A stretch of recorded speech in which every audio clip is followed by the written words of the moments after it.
今天我们来看古董，一台戴居，这个是我父亲97年的时候买的，当时花了3000多的人民币。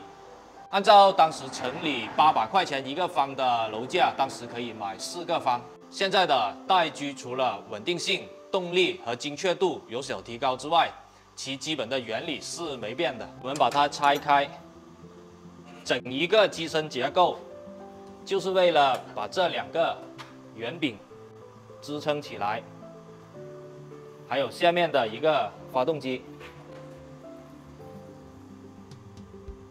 ，2个圆柄把带居片绷紧，发动机开动的时候，通过皮带把动力传给下面的圆柄，这样用带居片拉紧的2个圆柄就会旋转起来，带居片也旋转起来。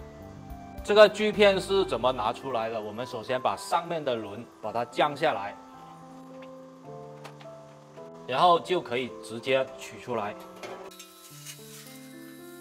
新居片把它上下放好，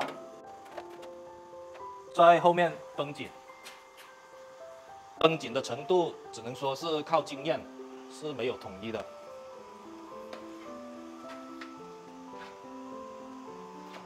然后把它转一下，看看这个居片会不会掉出来。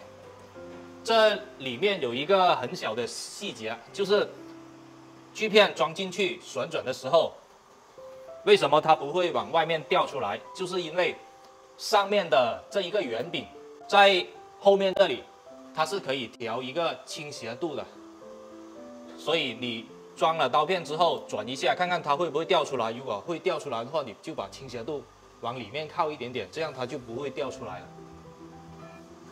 如果你还想了解什么木工工具的话，可以给我留言，我们一起研究一下。